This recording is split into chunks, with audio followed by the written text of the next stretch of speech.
Vamos lá. Pode liberar, então. Vai rodar a vinheta e nós vamos iniciar a aula, então, tá bom, gente?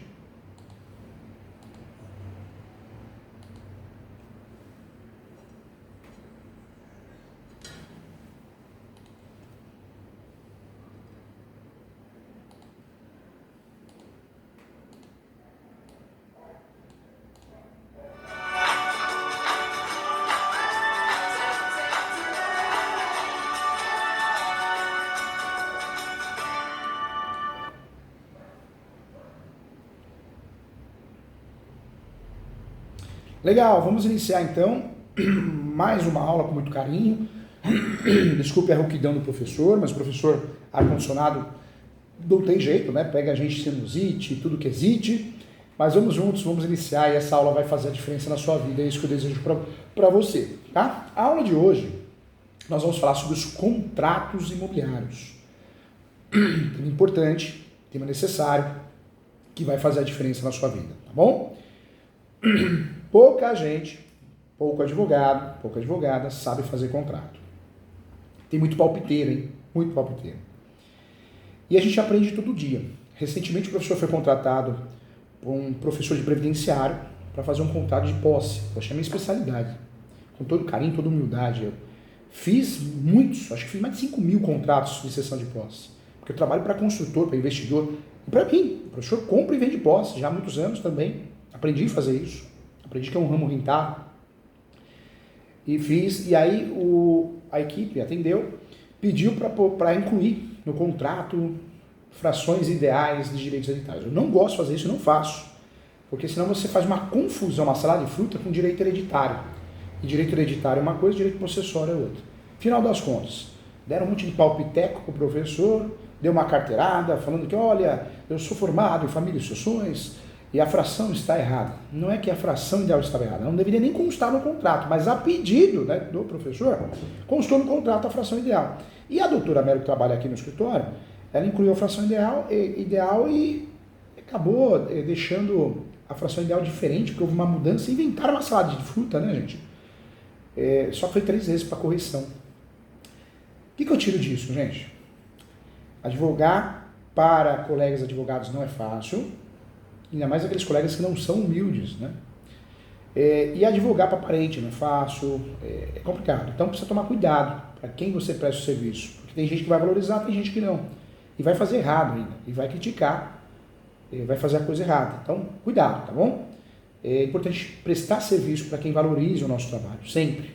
Não aceite qualquer coisa na sua vida.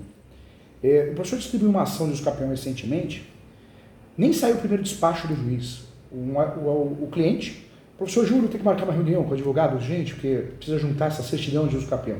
Certidão de usucapião, alguns estados, alguns juízes de alguns estados exigem, outros não. Não tem por que se matar urgente, acabou o mundo, não, né?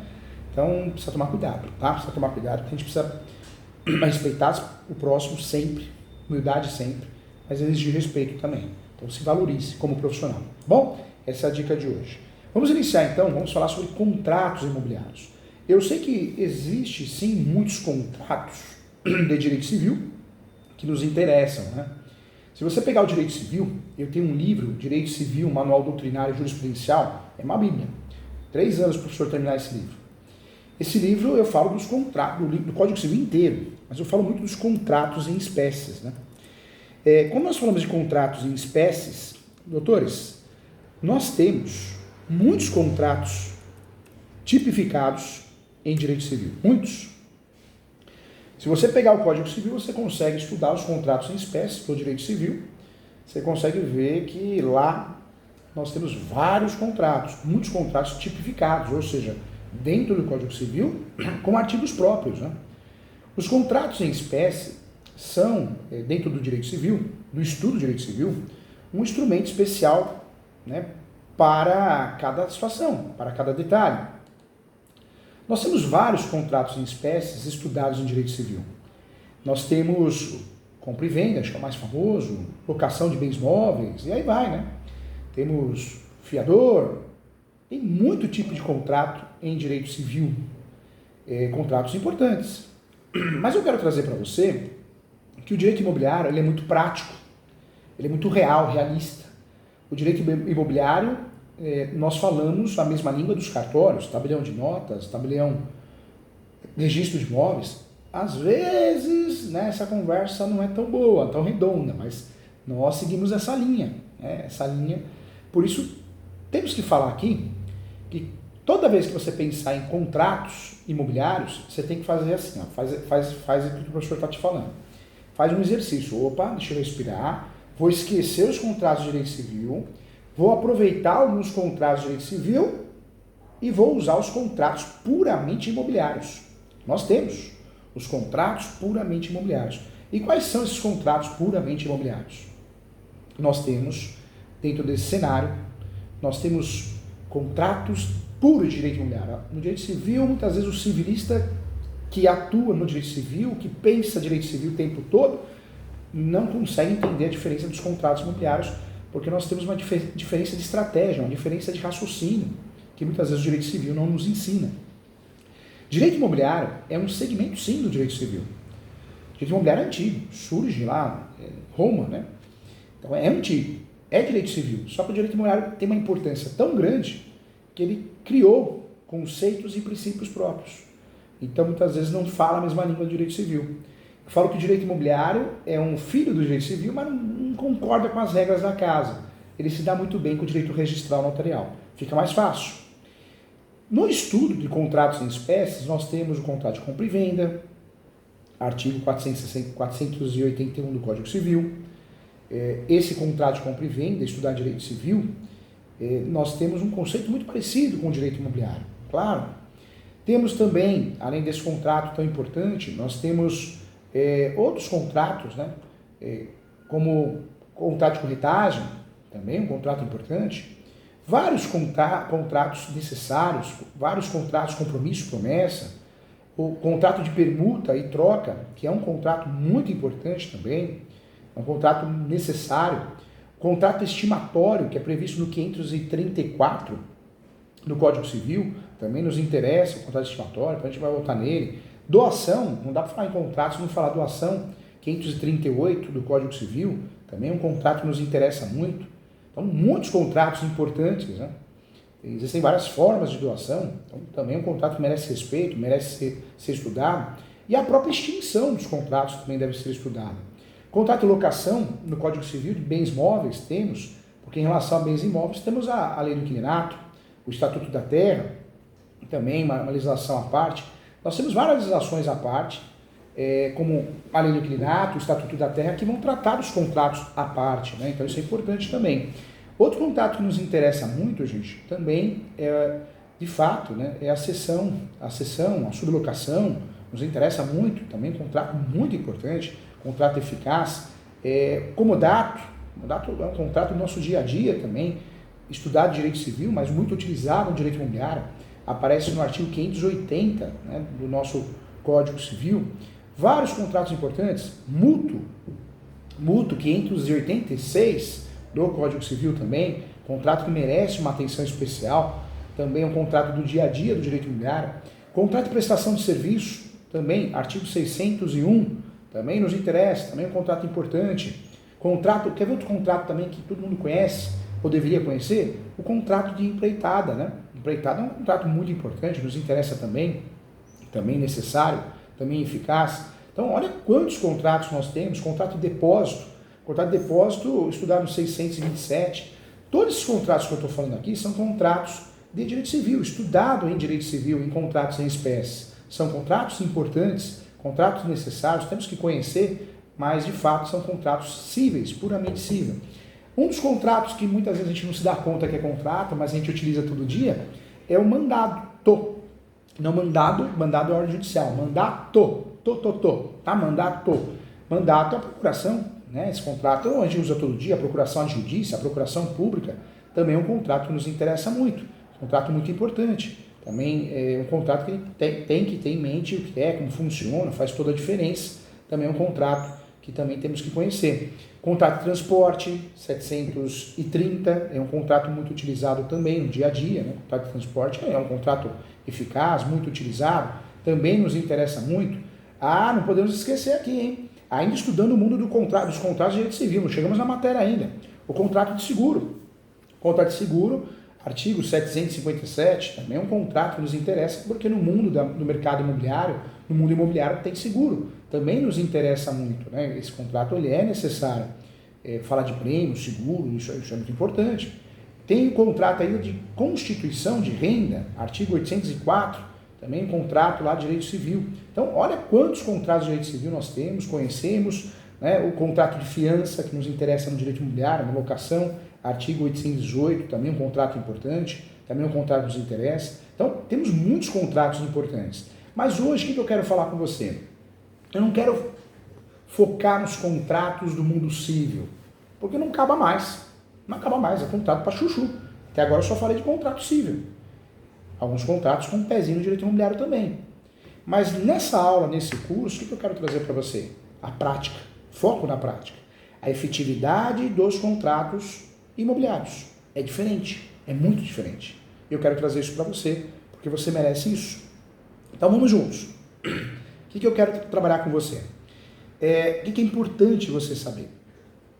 Nós temos duas formas de adquirir propriedade no Brasil. A primeira é originária, a segunda é derivada, ok? Originária e a segunda derivada. Originária, vamos pensar em uso capião, reurb, desapropriação, arrematação do imóvel no leilão, né? Salvo alguns doutrinadores que entendem que a arrematação no leilão não seria uma forma originária, mas em regra é. Deixa a forma originária de lado. A segunda forma, presta atenção, aqui ó, a segunda forma de adquirir propriedade no Brasil é a forma derivada. E aí chegamos onde eu queria. Depois de toda essa conversa, chegamos onde eu queria. Porque a forma derivada a segunda forma de adquirir propriedade no Brasil, é a mais utilizada. E aí nós estamos pisando aonde? No mundo dos contratos imobiliários. E eu quero que você entenda aqui que tudo que você aprendeu sobre contratos civis, legal, valeu a pena, tem que estudar, tem muita coisa para estudar, tem muita coisa para agregar, tem muita coisa para a gente ir lá, pincelar e trazer para o mundo do direito imobiliário, do mercado imobiliário, mas aqui a coisa é mais fácil, porque ela é mais prática. Então vem comigo, tá? Olha só, quando eu falo de contratos imobiliários, o que eu quero trazer para você? No mundo dos contratos imobiliários, todos aqueles contratos de espécie, a gente não usa todos aqui não. Aqui é mais leve a coisa, então vem comigo. Nos contratos imobiliários, nós temos a compra e venda, que é o contrato mais conhecido. O contrato de compra e venda ele é tipificado no Código Civil, então ele bebe da água da mãe, Código Civil, mas ele se dá muito bem quando falamos de imóveis com o direito imobiliário. É um dos contratos mais utilizados no direito imobiliário. O contrato de compra e venda, ele aparece no 481, artigo 481 do Código Civil. O contrato, né, de compra e venda, artigo 481, ele traz para nós várias classificações. Quando eu falo em contrato de compra e venda, no direito imobiliário é pagamento à vista, hein? Pagamento à vista. Pagou, levou. Esse pagamento à vista até 30 dias. Até 30 dias. Então, ótimo, importante. Pelo contrato de compra e venda, estudado no artigo 481 do Código Civil, pelo contrato de compra e venda, um dos contratantes se obriga a transferir o domínio, a propriedade de certa coisa móvel ou imóvel. Para nós interessa aqui no mundo do direito imobiliário o bem imóvel. Móvel é mais direito civil. Esse contrato tem características importantes. Ele é bilateral, sinalagmático. Isso quer dizer o quê? Que a compra e venda gera obrigações recíprocas. Um contratante deve entregar a coisa, a casa, o imóvel, o terreno, o apartamento, e o outro deve pagar o preço ajustado em até 30 dias. Esse contrato ele é consensual, sim, ou seja, o aperfeiçoamento desse contrato ocorre com um simples acordo de vontade, não sendo necessária a entrega da coisa para que exista o vínculo, tá? Não necessariamente precisa entregar para que ocorra o vínculo, é a assinatura, artigo 482. A entrega da coisa, para nós aqui do direito imobiliário, é a entrega da posse, e a entrega da posse é simbolizada pela entrega da chave. Então, importante guardar isso, chave tem a ver com posse. A formação do contrato, vezes a aquisição de propriedade, né? Pelo contrato de compra e venda, as partes obrigam-se reciprocamente com a mera assinatura do instrumento. E isso é fato, hein? Mas a transferência do domínio, ela depende de outro ato, que é a tradição. A transferência da posse é a chave. Eu não tenho chave aqui, não, deixei lá no carro. Eu te entrego a chave, pego a chave e te entrego. A tradição da posse, com a entrega da chave, ocorreu. Mas a tradição da transação imobiliária só ocorre com a escritura pública e o devido registro da escritura pública. Então, toda transação imobiliária regular, se for irregular, é outro caminho.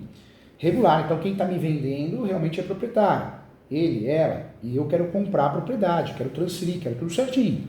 Então o ideal é fazer o quê? Recolher tributo, TBI, recolhi, consigo lavrar a escritura pública de compra e venda, cartório e tabelião de notas, só ele presta esse serviço, pego essa escritura pública e registro no cartório de notas. Ó, esse aqui é o livro do professor Júlio de contratos, tá? Quem quiser estudar esse contrato, contratos de forma teórica, esse é o livro. Quando eu falo aqui, então eu consigo, através da escritura pública, a escritura pública é uma forma, tá, gente? É uma forma, a escritura é uma forma de eu conseguir entregar ao comprador a titularidade do domínio. Titularidade do domínio. Então isso é importante. A escritura pública é necessária, obrigatória. A transação imobiliária perfeita de um imóvel irregular, ela é feita por 3 etapas. 3 etapas. A escritura pública é a segunda etapa, porque a primeira eu tenho que recolher tributo, TBI. Só assim o tabelião, ou o seu proposto, que é o escrevente, vai lavrar a escritura pública e só assim com a escritura pública em mãos, assinada, eu consigo levar ao cartório de imóveis e registrar. Detalhe importante aí, muitos brasileiros, não é o seu caso, mas se você ainda faz confusão, vale a pena a gente lembrar. Eu só sou dono do imóvel proprietário quando eu tenho o registro no meu nome. Ou seja, a matrícula tem que estar no meu nome. A certidão de propriedade, a matrícula, a transcrição tem que estar no meu nome. Meu nome tem que aparecer lá. Se eu tenho uma escritura pública, eu não sou dono. Muitos brasileiros, o leigo, e muitos advogados, mas muitos mesmo, advogados e corretores, acham, por desconhecimento, falta de oportunidade de se atualizar, que a escritura pública faz a vez do registro. E isso dá uma confusão. Quantos advogados, gente, propõem ações petitórias que exigem o registro, como a reivindicatória, emissão na posse? São ações que eu tenho que ter o registro, não tem conversa. Se eu não tenho o registro, se eu não provo isso dentro do processo, eu vou perder essa ação para mim mesmo. Só se o juiz errar feio. Acontece também. Não é só advogada que não sabe fazer contrato ou interpretar ou ler contrato. Muito juiz que não conhece do assunto. Tem aquela teoria do direito civil, mas na prática o direito imobiliário é diferente. É muito comum o advogado entrar com uma ação reivindicatória e perder a ação, porque o cliente dele não tem registro. O cliente dele tem contrato de gaveta, com firma reconhecida, e o advogado entendeu, advogada, que era como se fosse registro. Não é. Ou escritura pública. Quantos advogados juntam escritura pública achando que pode fazer ação de domínio? Eu só posso fazer ação de domínio quando eu tenho registro de fato, senão é processória. Então cuidado, tá? Temos que lembrar aqui, gente, o artigo 108 do Código Civil. O artigo 108 do Código Civil, ele diz o quê? Nós temos obrigatoriamente que fazer escritura pública em toda transação imobiliária acima de 30 salários mínimos. Acima de 30 salários mínimos, nós temos obrigatoriamente que fazer escritura pública, não tem conversa. Se eu não fizer a escritura pública numa transação imobiliária acima de 30 salários mínimos, sabe o que vai acontecer? Vai dar brecha com uma nulidade. O que quer dizer nulidade? Não vai valer nada.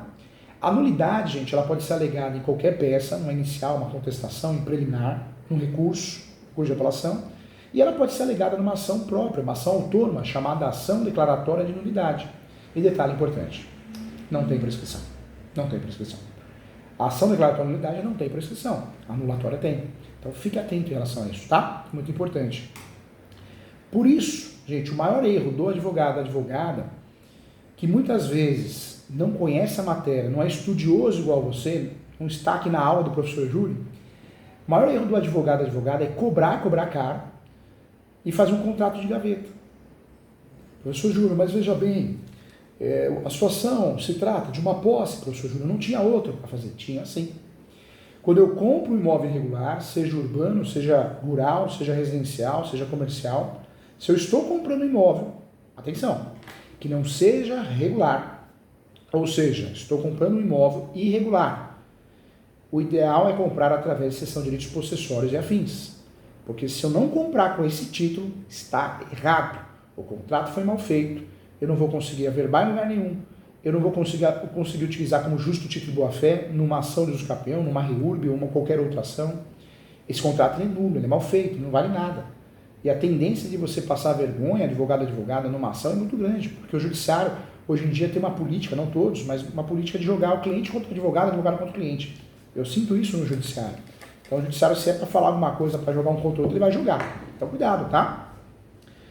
Toda vez que eu vou comprar um imóvel irregular, seja rural ou urbano, exceção de direitos possessórios e afins. Esse contrato me ajuda a regularizar, facilita, eu consigo utilizar a soma da posse, esse contrato eu consigo fazer muita coisa boa. Diferente de fazer um contrato errado de compra e venda de imóvel irregular, que está totalmente errado. Cuidado. Quando eu falo de contrato de compra e venda, o que eu quero trazer para você? Pagamento à vista, eu tenho até 30 dias para pagar, senão não é compra e venda, é compromisso, cuidado. Passou 30 dias é parcelado, é compromisso. Segundo a doutrina, segundo a jurisprudência. Esse contrato de compra e venda, ele é tipificado, nós temos um artigo dentro do Código Civil, ou seja, o artigo 481, então é um contrato que não é atípico. Nós temos muitos contratos que são típicos, contratos típicos são previstos em lei, tem artigo, e tem muitos contratos no direito imobiliário que são atípicos. Não tem lei, não tem artigo, mas existe. Seção de direitos possessórios. Cuidado, tá? Essa regra da escritura pública, ela é válida também para doação, ela é válida também para direitos hereditários. Então, gente, o que eu quero dizer para você? Escritura pública tem que ser feita em diversas situações. No compra e venda acima de 30 salários mínimos, doação, direitos hereditários. Por isso, quando você vai fazer uma sessão de direitos possessórios, não pode ficar com cara de direitos hereditários. Você não pode querer dividir em fração ideal, né? De cada fração ideal ou cota parte, melhor dizendo, para fazer confusão, cota parte hereditária. Você não pode ficar levando isso para o contrato. Porque posse, eu tenho um imóvel regular, eu vendo minha posse para você, 5 anos, 10 anos, 15 anos.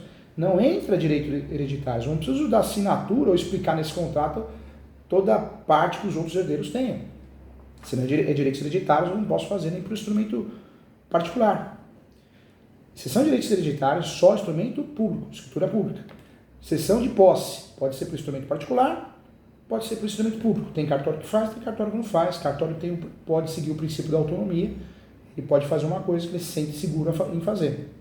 Né? Na verdade, ele recebe delegação do Tribunal de Justiça. Tem muitos cartorários que são mais conservadores. Eu tenho vários alunos, inclusive na nossa pós, que são cartorários, escreventes, oficiais, tabeliões, registradores, e a opinião é bem diferente. Tem gente que faz, gente que não faz, vai de cada um, né? Essa é a realidade. Não sei o que você pensa, você que é meu aluno da pós, né? O Calil, várias outras pessoas fazem, né? A Roberta faz, que está aqui conosco, nos assistindo, o Julião também faz, né? Mas eu já sei que o Gabriel já não faz ação de posse, porque ele teve um trauma lá atrás, né? Teve uma ação de nulidade, então vai de cada um. A legislação brasileira permite que o cartório faça o que acha seguro. E o que não acha, não faz, o tabelião, né? Então, é uma realidade. Esse contrato de compra e venda, gente, então cuidado, tá? Acima de 30 salários mínimos tem que ser feito por escritura pública. Eu só consigo fazer compra e venda se eu estou comprando um imóvel irregular. Cuidado, existem duas irregularidades. Irregularidade registral no cartório de imóveis e irregularidade na prefeitura. O Brasil é um país muito grande e o sistema não é conexo, nós não temos um sistema integrado. Eu posso comprar um imóvel totalmente irregular no cartório de imóveis e eu vou ver na prefeitura está totalmente irregular. Tá? Mas o importante é eu comprar a propriedade, se eu vou utilizar esse contrato. Esse contrato tem a característica de ser bilateral, sinalagmático, consensual. O contrato de compra e venda sempre vai ser, gente, oneroso, tá? Há uma prestação e uma contraprestação, a vantagem exige sacrifício, ok? Outra classificação importante, gente, desse contrato, esse contrato ele é chamado comutativo. Professor Júlio, meu Deus do céu, o que é comutativo? Vai tomar água agora, hein? Vamos lá, a voz está melhorando. O contrato comutativo, gente, quer dizer o quê? O contrato de compra e venda é, em regra, comutativo, porque as prestações são certas e as partes podem antever as vantagens e sacrifícios, que geralmente se equivalem, exceção ao contrato de compra e venda, que será aleatório nas hipóteses de venda de coisa futura. Isso vai aparecer no 458 e no 459 do Código Civil. E também de venda, né, gente? Venda de coisa exposta a risco. Isso vai aparecer no 4... Anota aí, tá? Anota aí, ó. Venda de coisa futura, artigo 458 e 459, ok? Venda de coisa exposta a risco, artigo 460 e 461. O contrato de compra e venda não é solene, apesar do artigo 108 do Código Civil exigir a escritura pública na transação imobiliária acima de 30 salários mínimos, não podemos dizer que ele é solene, mas existe essa formalidade sob pena de nulidade segundo a jurisprudência. Não solene quer dizer o quê? O contrato de compra e venda, em regra, não é solene. Isso quer dizer forma livre, eu posso fazer com instrumento público ou particular. Exceção, tá? Então entraria na exceção o contrato de compra e venda de imóveis de valor superior a 30 salários mínimos, conforme o artigo que eu falei, que é o artigo 108 do Código Civil. Ok? Combinado? Os elementos da compra e venda, gente, do contrato de compra e venda imobiliário, são os elementos da compra e venda do contrato civilista, né? Então, nós temos o consentimento, artigo 482. O consentimento é o acordo de vontade, deve ser livre e espontâneo, sob pena, inclusive, de anulabilidade do negócio jurídico, e recair também sobre os outros dois elementos, que é a coisa e o preço. Quero lembrar a você que existe a nulidade, nulo porque houve uma simulação, é uma ação que não tem prescrição, ação declaratória de nulidade, e tem a ação anulatória, são ações diferentes, tá? Posso pedir a nulidade do contrato ou a nulidade, ou a anulatória, tá? Então, são ações diferentes para situações diferentes. Nulidade envolve simulação, com ação de anulabilidade, anulatória, envolve vícios no negócio jurídico, lesão, estado de perigo, ok? É outra situação.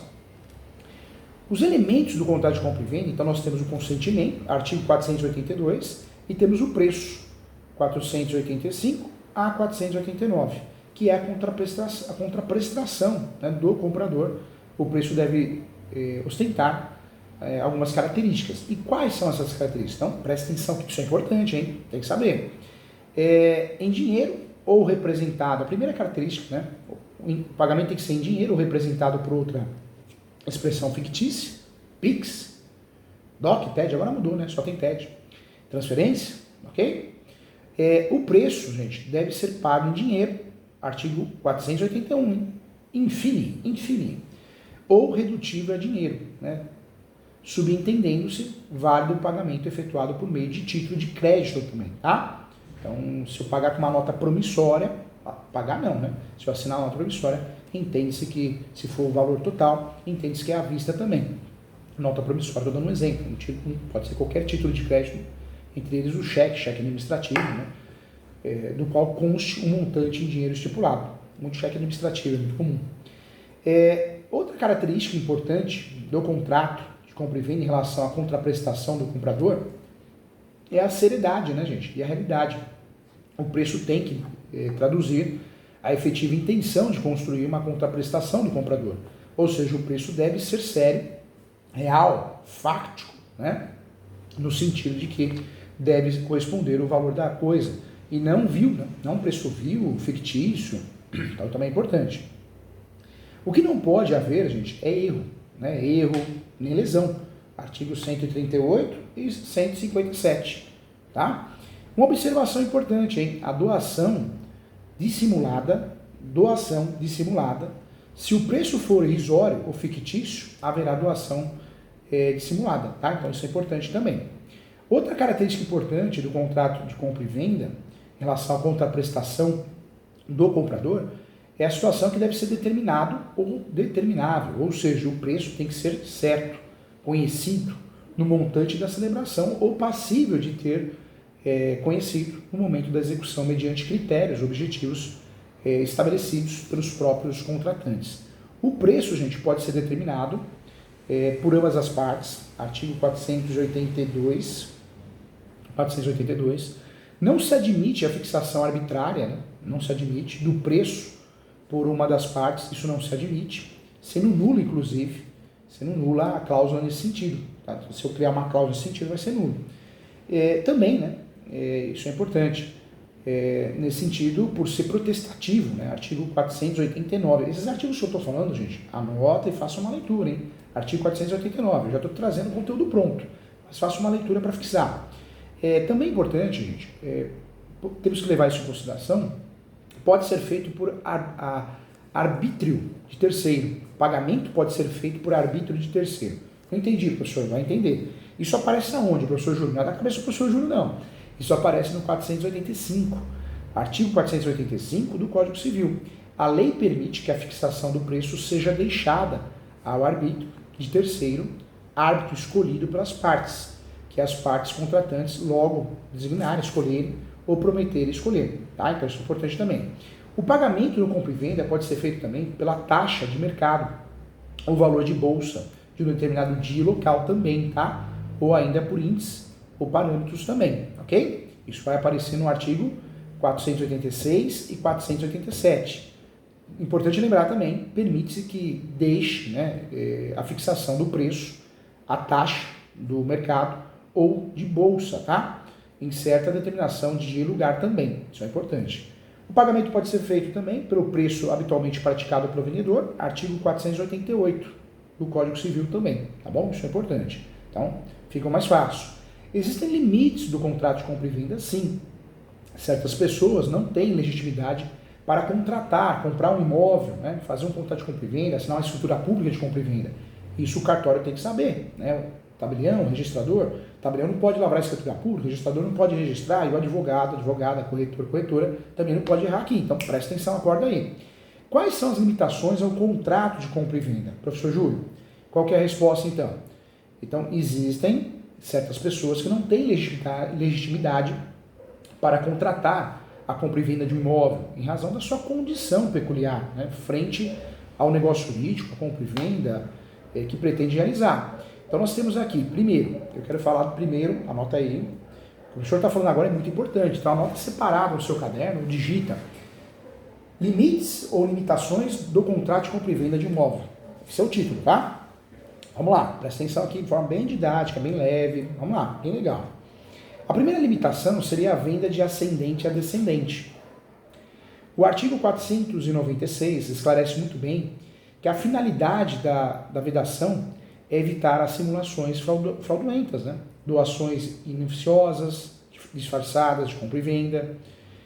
Os outros descendentes e o cônjuge também devem fiscalizar o ato do ascendente para evitar que faça doação a um só dos filhos, conferindo ao ato a aparência e a forma de compra e venda para que este último não fique obrigado à acumulação em prejuízo dos legítimos, né, e dos demais.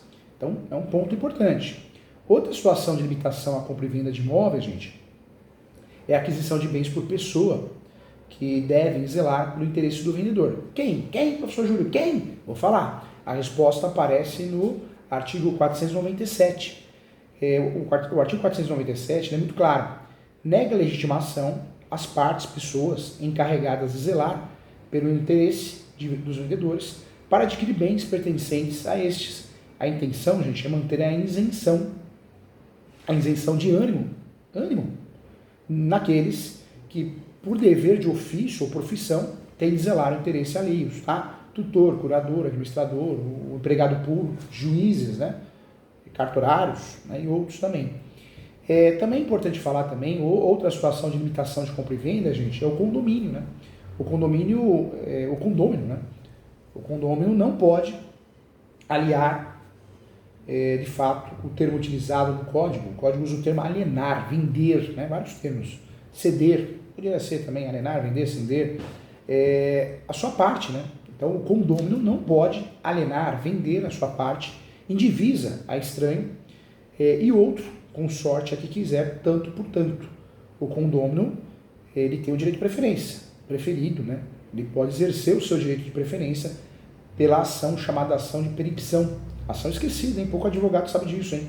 Ação esquecida, artigo 404 do Código Civil. Outra situação também de limitação de venda, que você tem que saber em relação aos contratos imobiliários, ao contrato de compra e venda, essa regra aqui cabe aos outros contratos. Por isso eu iniciei didaticamente, estrategicamente, com o contrato de compra e venda, porque eu não preciso ficar repetindo. Na verdade, isso aqui é a estrutura do contrato de compra e venda e eu atingo aos outros contratos também, tá bom? Então, presta muita atenção nessa aula aqui, nesse tema aqui. Deixa eu pegar aqui. O carregador aqui. Gente, vamos lá. Já pensou? O senhor está dando aula aqui, acaba a bateria? Ah, vamos lá.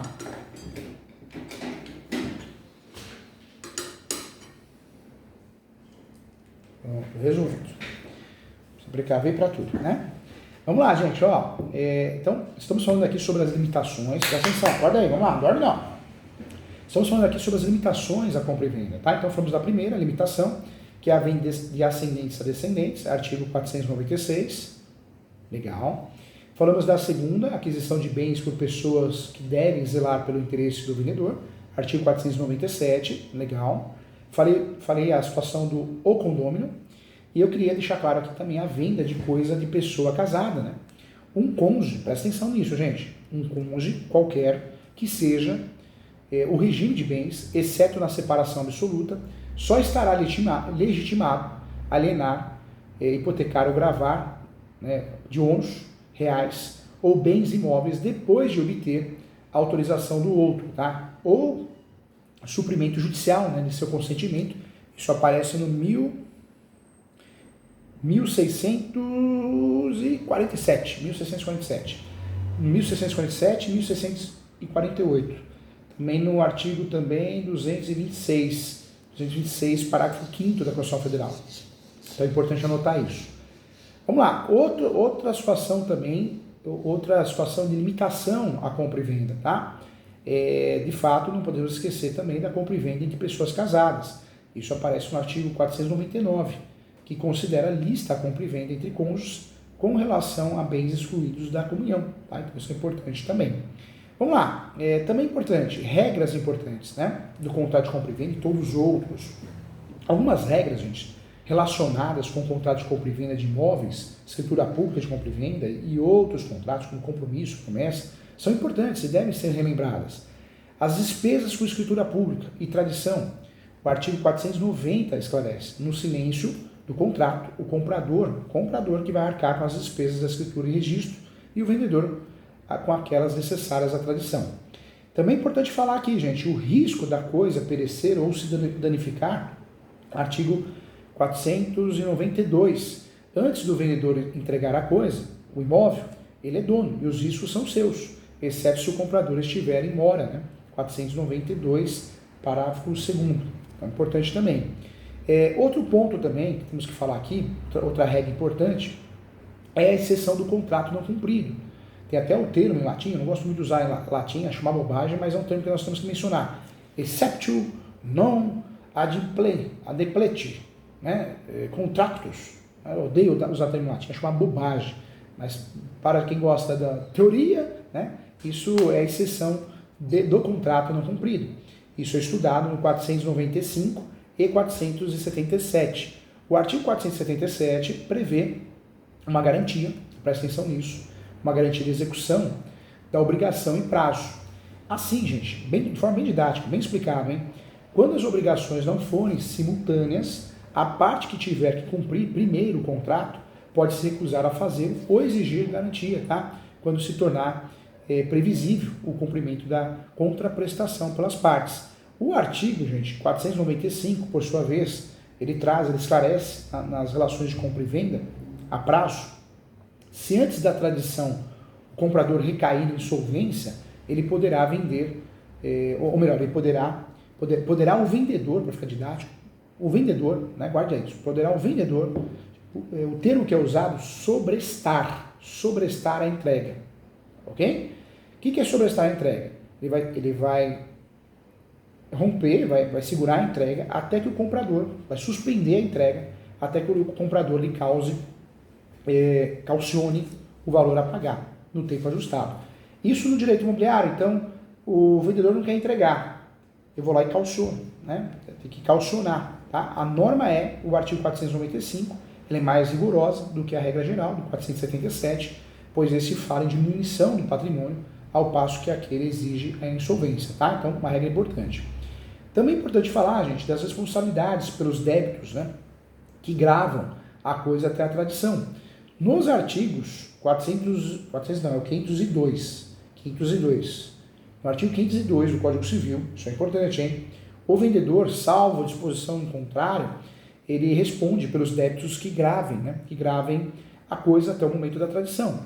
Uma informação importante, as obrigações propter rem, lembra disso? Ou ambulatórias, né? A responsabilidade do vendedor, salvo ajuste em contrário, existe sempre em relação ao comprador. Mas, na hipótese de obrigação propter rem é aquela que fica presa ao imóvel. A agroluz já foi, hoje não é mais, né? A agroluz virou uma conta de consumo. Mas tem obrigação propter rem que é presa ao imóvel, condomínio, IPTU, tributos, né? O comprador, gente, pode ser obrigado a pagar a dívida na medida em que a obrigação sobre ele recaia por força da aquisição do domínio do bem, ressalvado o direito de reingresso. Então eu pago as obrigações tributárias, as despesas, obrigações condominiais e cobro na justiça o outro, né? Agroluz, contas de consumo, agroluz são consideradas contas de consumo, não é próprio terreno, mas mesmo assim eu posso pagar e posso fazer uma ação contra a pessoa, né, que me vendeu, o vendedor. É importante também falar em compra e venda, gente, dos adjetos especiais ou cláusulas especiais, né? Existem vendas especiais, adjetos especiais, isso é importante falar, nós vamos falar. Mas antes de falar de adjetos especiais, a doutrina separa adjetos especiais e vendas especiais. Então, adjetos especiais e vendas especiais. São situações especiais de venda. Então, presta atenção aqui comigo, vem comigo aqui, vamos lá.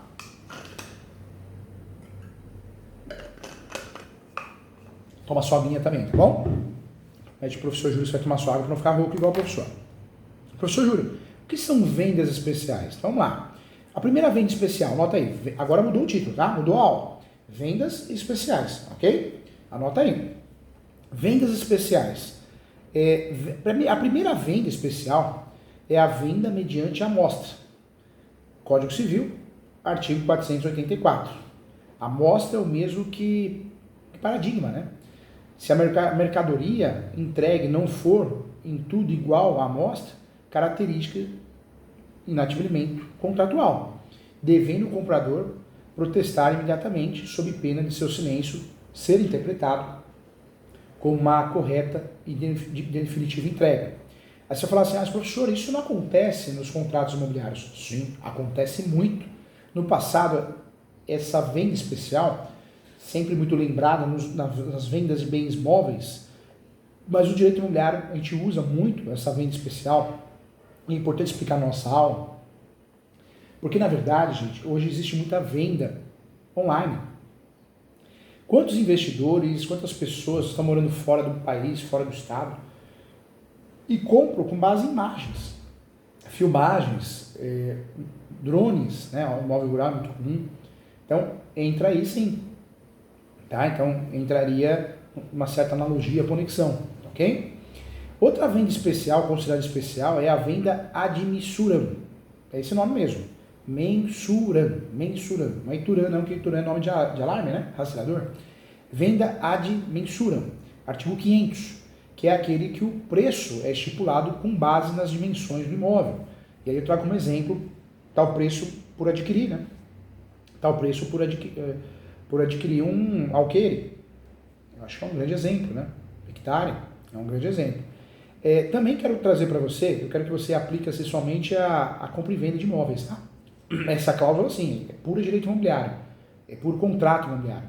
A cláusula ad mensurem do artigo 500 é aquela que o preço é estipulado com base nas dimensões do imóvel. Então eu trago o exemplo aqui, tal preço de hectare, alqueire, o nome que você quiser usar, tá? Então isso é importante. Aplica-se, isso é importante, aplica somente a compra e venda de imóveis, tá? Falta de área e excesso da área, né? É a falta de área e excesso da área. Vamos lá, gente, a gente não pode esquecer também, outra cláusula especial é a venda ad corpus. Não sei se você já ouviu falar, mas a venda ad corpus. O artigo 500 do Código Civil, ele esclarece muito bem, e isso é importante falar, artigo 500, parágrafo 3º. O que é a venda ad corpus? Também muito interessante para nós aqui do direito imobiliário. É aquela em que o imóvel é adquirido como um todo, caracterizado por suas confrontações, não tem nenhuma influência na fixação de preço e também as suas dimensões. Tá? Isso também é importante. Agora deixa de lado, gente, nós falamos aqui das vendas especiais, ok? Venda mediante amostra, trouxe o exemplo aqui no direito imobiliário. venda ad mensuram, né, mensuram, e a venda ad corpus, tá? Ambas previstas no artigo 500 do Código Civil. Deixa de lado isso, agora anota aí no seu caderno ou digita cláusulas especiais à compra e venda. Então esquece as vendas especiais, agora vamos falar de outra coisa, são as cláusulas especiais. E quais são essas cláusulas especiais, professor Júlio? Então nós temos no contrato de compra e venda, promessa, compromisso, as cláusulas especiais são, vamos ver, as cláusulas especiais são retrovenda, anotou? Retrovenda, cláusulas especiais ou adjetos especiais. Eu gosto mais de chamar o nome cláusulas especiais, adjetos eu acho feio, mas também muitos livros usam esse termo. Retrovenda, venda a contento sujeita à prova, 2, da preempção ou preferência, 3, 4, da venda com reserva de domínio e 5, venda sobre documentos. Então nós temos 5 cláusulas especiais, a compra e venda, 5 adjetos especiais. Retrovenda, gente, é prevista no artigo 505 e 508. 505 e 508. Essa cláusula retrovenda, o nome já diz, retro, voltar atrás. Eu vendi para você, eu posso desistir. Eu tenho até 3 anos para desistir. Tem que devolver o dinheiro atualizado e qualquer benfeitoria que você tenha feito. Se você se negar a devolver para mim, o vendedor, eu faço uma ação contra você, chama ação de resgate. E eu deposito em juízo o valor que você me deu atualizado, mais benfeitorias que você alega comprovadas, né? Professor, mas ninguém vai aceitar uma cláusula dessa. Aceita mesmo, tá? Quando eu falo dessa cláusula retrovenda, é muito comum no direito imobiliário, inclusive em bens imóveis, né? Bens imóveis rurais. É a cláusula pela qual o vendedor se reserva o direito de reaver em determinado prazo o imóvel que vendeu, restituindo o preço pago mais as despesas feitas pelo comprador. Artigo 508, hein? Como que você vai entender tudo sobre contratos imobiliários, não entender uma cláusula dessa, não entender que uma cláusula dessa, qual a efetividade? Então tem que entender, aparece no 505. A natureza jurídica, gente, dessa cláusula, ela é um pacto acessório, né, gente? É um adjeto ao contrato de compra e venda ou similares, caracterizando, sim, como condição resolutiva expressa, trazendo como consequência o desfazimento da venda, se tornando, de fato, né, tornando-se um negócio, de certa forma, até 3 anos, suspenso. Se não for resolvido de forma consensual, vai ser resolvido de forma litigiosa através de uma ação, a chamada ação de resgate. É interessante, hein? É interessante porque essa situação, ela tem várias características no contrato, né? Mas nessa situação, caracteriza-se como condição resolutiva expressa. É o termo correto, tá? Resolutiva expressa. É isso. Acho que é o mais didático, mais correto. Trazendo como consequência o desfazimento da venda, retornando as partes ao seu estado anterior. É importante falar também que não constitui nova alienação, tá, gente? E por isso não incide imposto de transmissão, não tem imposto inter vivos, ok? Cuidado, hein, para pagar imposto, orientar o cliente a pagar imposto errado, hein? O objeto da cláusula retrovenda, gente, isso é importante também, só pode ser, né, objeto bens imóveis. Então, é aqui do direito imobiliário mesmo, puro, pois os imóveis se transferem por simples tradição, a posse, a tradição é a entrega da chave, e o registro da escritura pública, a tradição da compra e venda, dificultando o exame da situação. Então, é importante.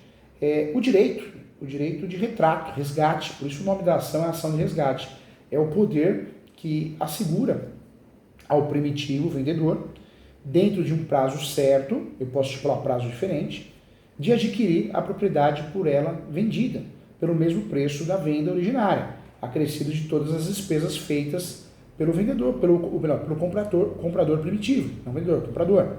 O direito de retrato, gente, é um direito pessoal, tá? É um direito pessoal, e não um direito real. Tem eficácia erga omnes, que é o termo que nós usamos no direito, né, termo latim, contra todos, porque é transcrito no registro, ok? O prazo para exercício, né? Você vai, professor Júlio, qual é o prazo? Falou 3 anos, mas pode pactuar, então eu vou pactuar 10. Não é bagunçado assim. O prazo para o exercício da cláusula retrovenda, o máximo, né, para o exercício do direito de retrato ou resgate é 3 anos. Então eu posso pactuar menos que 3 anos, mas não. Se as partes ajustarem período maior, reputa-se não escrito somente o excesso e não estipularem nenhum prazo, prevalecerá 3 anos, fixado pelas partes ou presumido pela lei, né? O prazo é sempre decadencial. Tivemos julgados, né, as pessoas, contratantes não, comprador e vendedor fizeram cláusulas de 5, 10 anos, tivemos julgados favoráveis, o tema é polêmico, mas em regra o máximo é 3 anos. A jurisprudência tem exceções jurisprudenciais, mas conforme a jurisprudência de terceiro grau, seria o prazo máximo mesmo, tá? Outro ponto importante também é a transmissibilidade, né? A transmissibilidade do direito de retrato-resgate. O direito de resgate pode ser cedido a terceiros, sim, transmitido a herdeiros, legatários e ser exercido contra terceiro adquirente, artigo 507, o alienante conserva a sua ação contra os terceiros adquirentes da coisa retrovendida, ainda que não conheçam a cláusula, né, a cláusula de retrato, pois adquirem a propriedade resolúvel. Isso aparece no artigo 1359, tá? Importante.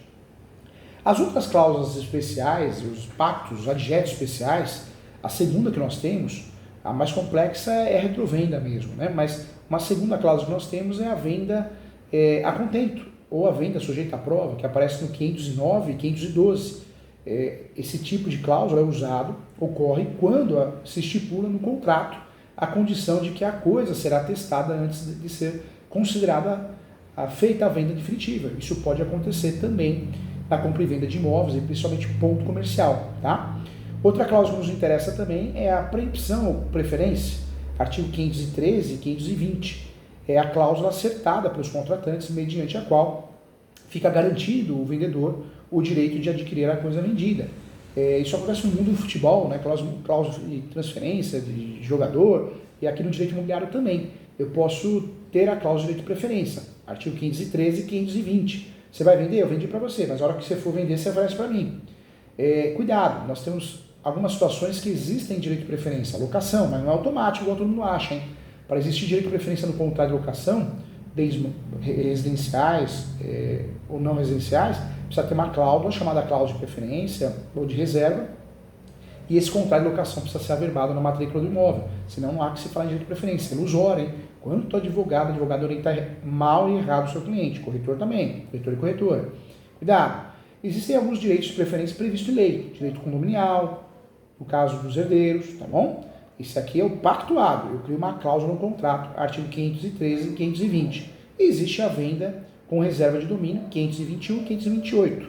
Por força dessa cláusula contratual, o comprador recebe a posse direta da coisa, permanecendo com o vendedor a propriedade, até que o pagamento integral da coisa seja feito. Trata-se de modalidade especial de venda de coisa móvel, tá? Porque na coisa imóvel, no direito imobiliário, nos contratos imobiliários, nós vamos usar o contrato de alienação fiduciária, que a essência é muito parecida, tá bom? Então não dá para errar. Existe ainda a venda sobre documentos. Artigo 529 é uma cláusula especial, um objeto especial, o quinto, lembra que eu falei que era 5? Ainda é um objeto especial. Artigo 529 e 532. Essa cláusula, essa modalidade de cláusula especial, de objeto especial, aparece nos contratos de compra e venda, tem maior uso no comércio marítimo, né, de praça a praça, entre países distantes, mas também é uma cláusula utilizada no mundo dos contratos imobiliários, principalmente de compra e venda de imóvel rural. Eu sou um fazendeiro, moro em outro país, eu compro através do drone, vídeos, né, através do corretor, deposito o dinheiro, só que eu faço uma cláusula de venda sobre documentos. Eu comprei com base nos documentos, eu posso desistir. Tá? Então isso é importante também. Existe ainda as promessas e compromissos de compra e venda, né? É criada uma obrigação de fazer. Por isso eu falo, quando eu vou fazer compromisso de compra e venda, existe uma obrigação de fazer, ou de pagar, ou de fazer algo, finalizar a obra, alguma coisa assim. E a promessa, que lá no direito civil, todo mundo acha que promessa e compromisso é a mesma coisa, aqui no direito imobiliário, o contrato de promessa é a compra e venda de algo que não existe. É uma promessa, é uma fração ideal, é uma matrícula, mas não tem uma construção. O maior exemplo que nós temos de contrato de verdade, de promessa de compra e venda, é o imóvel na planta, né? O compromisso, a coisa já foi construída. O direito civil, gente, ele faz uma confusão, dá a entender, se a gente parar para estudar compromisso e promessa, o direito civil estuda junto, é a mesma coisa. Não é não, no direito imobiliário, compromisso é compromisso, a coisa já existe. Falta pagar, o comprador falta pagar, ou o vendedor falta entregar alguma coisa. A promessa é diferente. O pagamento na promessa é parcelado ou à vista, mas existe a promessa de entregar algo, imóvel na planta. Cuidado para não errar, tá bom? Isso é importante também. Trago para você o direito do promitente comprador, né? Então é importante saber. Aqui no direito imobiliário também não se confunde aditivo com minuta. Minuta é um rascunho. Manda um contrato para você, você olha, manda para mim, está no rascunho, minuta, ok? Aditivo é uma alteração. Toda vez que eu vou alterar o contrato, eu faço um aditivo, ok? Faço um aditivo. Então, é isso aí. Importante você saber disso, tá? Aditivo é alteração, ok? Nós temos um contrato, gera direito à adjudicação compulsória, né? Tem até a súmula 84 e 294. Eu vendo para você não transfere para mim. Posso fazer uma ação de obrigação de fazer. No direito imobiliário chama adjudicação compulsória, e existe ela inversa. Então, o mundo dos contratos imobiliários nos dá o direito de fazer a adjudicação compulsória e não normalmente a obrigação de fazer. Então, isso é importante também. Legal, agora sim. Então, nós temos dentro desse cenário, primeiro contrato, compra e venda. Entendendo compra e venda, a gente consegue entender a raiz dos outros contratos. Segundo contrato, é o contrato de promessa, que eu já expliquei aqui, compra e venda de imóveis na planta. Terceiro contrato, compromisso, estou comprando algo que existe, mas tem uma obrigação de fazer. O próximo contrato, o quarto contrato, é a cessão de direitos possessórios. Toda vez que eu vou, né, que eu venha a comprar um imóvel irregular, eu faço cessão de direitos possessórios e afins. O título é cessão de direitos possessórios e afins com cláusula de soma de posse. Professor, mas qual que é a vantagem disso? Eu fujo do formalismo do artigo 108, não é ilegal, não é crime, não é ilícito, não confunda com loteamento irregular, é outra coisa. Comprar a posse é comprar um imóvel de quem tem a posse, ele não é dono. Eu preciso fazer o due diligence, checar, claro, para não cair no golpe, não comprar de um cabeleireiro profissional, um estelionatário. Mas quando eu compro a posse de quem tem a posse, eu posso fazer os capinhos no meu nome com um dia, um mês, um ano de posse. Olha que legal. Por isso é um ótimo investimento para muitos, né? Eu compro imóvel regular e regularizo e vendo regularizado, ou fico com imóvel regular. A posse é comprada e o valor que é pago pela posse, um imóvel de posse, um imóvel irregular, sem escritura pública, em média é 30% até 50% a menos no valor de mercado. Professor, eu estou comprando imóvel irregular, o valor de mercado está errado, então compensa comprar um imóvel regular, né? E acontece muito, hein? CDHU, rural, comercial, urbano, todo mundo compra imóvel regular, mesmo porque no Brasil 75% dos imóveis são irregulares, tá? Então é importante. Cuidado, existe a cessão de direitos possessórios e afins, que é totalmente diferente da cessão de direitos hereditários, que tem que ser por escritura pública, tem que ter anuência dos herdeiros. Cessão de direitos hereditários tem a ver com direito de herança. Quando eu compro um imóvel através de cessão de direitos hereditários, eu posso, se o inventário está em andamento, me habilitar. Se o inventário não foi distribuído judicial ainda, eu posso fazer o inventário. Tá? Então, olha que interessante, judicial ou extrajudicial. Então, é um contrato diferente, tem que tomar cuidado, tá? Outro contrato que nos interessa muito é a cessão de direitos. Muitos cartórios não querem mencionar a palavra posse, então eles criaram cessão de direitos. Na verdade, fica em cima do muro, ou é cessão de direitos possessórios ou é cessão de direitos hereditários.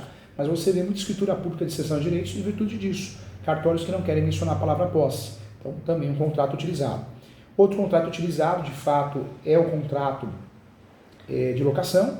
Lembrando que locação, nós vamos ter a locação na Lei 8.245 de 91 de bens imóveis, residenciais, não residenciais e por temporada.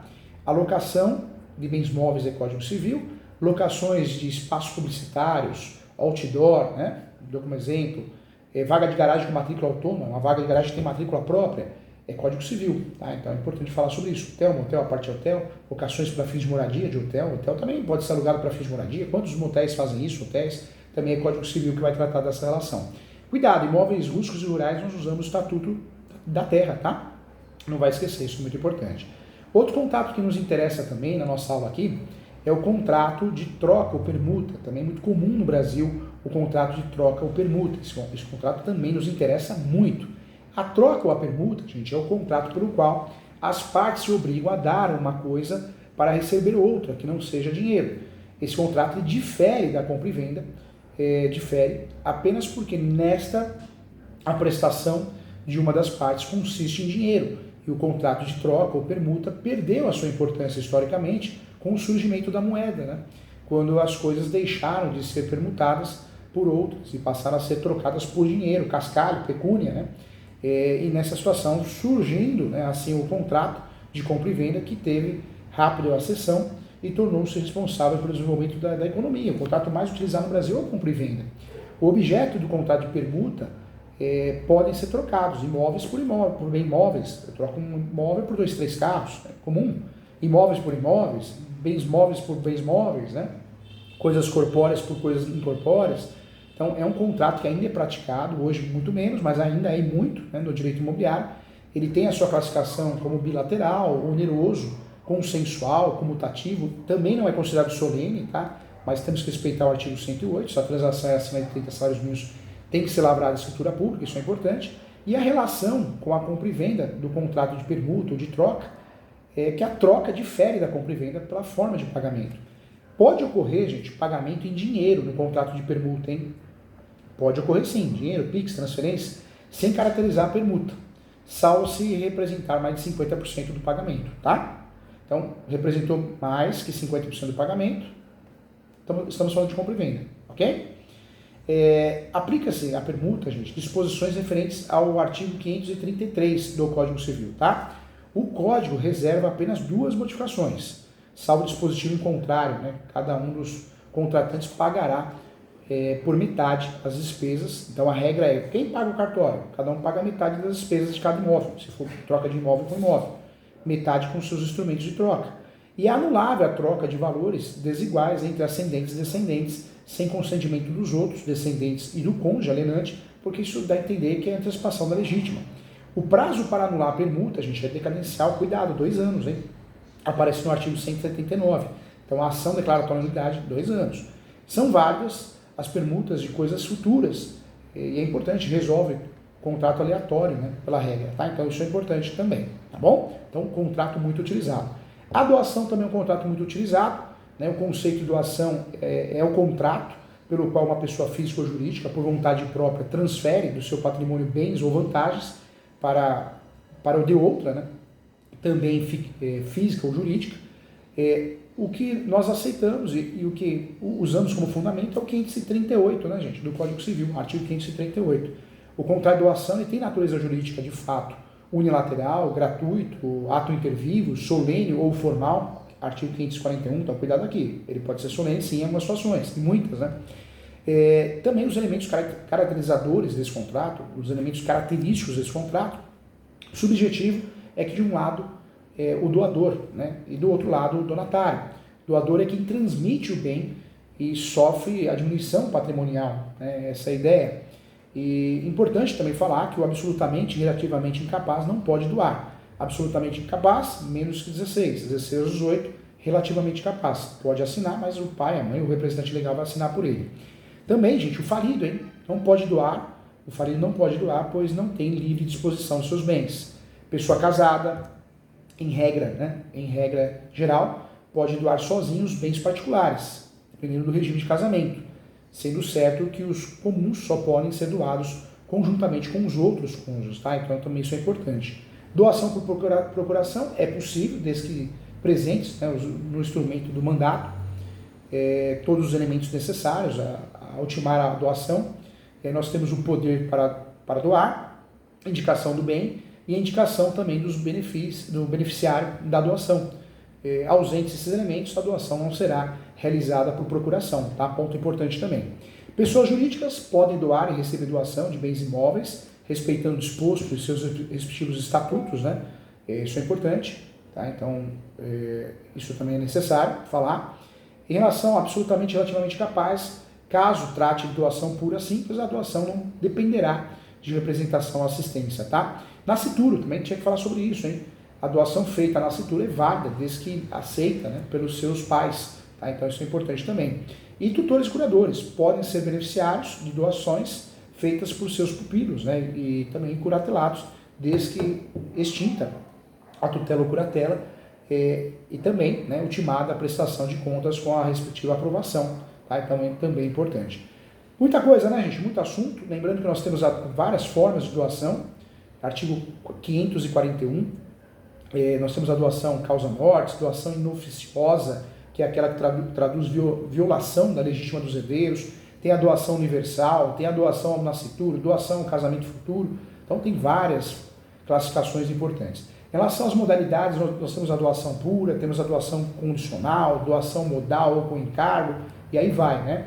E aí vai, temos muito assunto. Vamos fazer um curso só de doação para ajudar você, tá? Então, importante. Legal. Como que eu faço um contrato bem feito, então, professor Júlio? Como que eu faço esse contrato bem feito? O ideal para fazer um contrato bem feito, o acerto começa pelo título. Cuidado, em algumas situações eu preciso tomar cuidado, né? Eu preciso tomar cuidado porque se é formalista, que nem artigo 108, toda transação imobiliária acima de 30 salários mínimos, eu preciso fazer por escritura pública. Então, eu preciso tomar muito cuidado, porque tem formalismo, né? Então, eu preciso ficar atento, porque se tiver uma regra, eu faço um contrato fazendo de forma diversa, um instrumento diferente, eu vou ter dor de cabeça. Então, sempre prestar atenção. Artigo 108 é um artigo básico. Não só o artigo 108, mas a possibilidade, as pessoas, a capacidade das pessoas em transacionar. É o básico, né? Para que a coisa dê certo. É importante saber também que nós podemos usar o contrato preliminar. O contrato preliminar é para fechar o negócio e depois nós vamos ter um segundo contrato, que é um contrato de escritura pública. Então, é importante saber isso. A escritura pública, numa transação imobiliária, é sempre o segundo passo. O ideal é que a imobiliária, o corretor, o advogado faça um contrato preliminar, fecha o negócio, amarra, e aí o segundo contrato é a escritura pública. Ou o segundo contrato, se o imóvel for irregular, é a cessão de direitos possessórios e afins. O que é importante? Como elaborar um contrato de compra e venda de imóvel assertivo para evitar prejuízos futuros? O contrato de compra e venda é o contrato mais utilizado, compromisso, promessa, mas essa regra segue para os outros que nós falamos aqui também. É obrigatório elaborar um contrato de compra e venda? É obrigatório, é que nem locação, né? Locação eu posso fazer verbal, mas quem vai ser maluco de fazer isso? Compra e venda tem que ser escrito, acima de 30 salários mínimos por escritura pública. A alienação fiduciária não entra nisso, a alienação fiduciária é uma exceção, pode ser por escritura pública porque é considerada uma escritura pública. Qual a importância do contrato de compra e venda? Uma das principais vantagens, né, é a segurança jurídica do negócio. Quais são as cláusulas e informações que devem ser inseridas em um contrato de compra e venda de imóvel? Então é importante. Descrição detalhada do imóvel, o título sempre correto, hein? Você já sabe agora, não vai errar o título, hein? Regular ou irregular, parcelado ou não, então importante. Mas sempre importante, descrição detalhada do imóvel, do objeto do contrato, incluindo a matrícula, confrontações e número de lote, valor do negócio, objeto do contrato, condições e forma de pagamento, é importante, penalidades em caso de descumprimento de alguma cláusula, direitos e deveres das partes também, não posso esquecer, o momento no qual o comprador tomará a posse, isso dá confusão, né? Então também é importante, possibilidade de existência das partes, informar documentos pessoais como nome, CPF, nacionalidade, profissão, estado civil, etc. E também informações pessoais dos cônjuges, tá? Isso é muito importante, é muito necessário. Antes de fechar o negócio, o ideal é visitar, o ideal é elaborar, ler o contrato, seja feita uma minuta, discutir o contrato, né? Isso é muito importante também. Então, legal. É muita informação, né? Mas valeu a pena, tenho certeza que vai fazer a diferença na tua vida, tá? Agora sim você conhece os contratos de verdade. Fiquei muito feliz, muito bacana, essa aula é para fazer isso, fazer a diferença na tua vida, tá? Legal, muito obrigado, agradeço a todos. Gente, mais um plantão de dúvidas da pós de Direito Civil, feito com muito carinho, com muito amor para te ajudar, tá bom? Então parabéns você que faz a pós-graduação em Direito Civil e Processo Civil, essa pós é para fazer a diferença na sua vida, tá bom? Querido Rodrigo pergunta aqui, professor, se eu quiser trocar um imóvel em outro, o tabelião vai avaliar? Não vai avaliar não, Rodrigo, ele vai analisar se é caso de permuta de compra e venda. E o Nicolas Belo Horizonte, bom dia também. Gente, muito obrigado, mais um plantão de dúvida, foi show, hein? Abraço.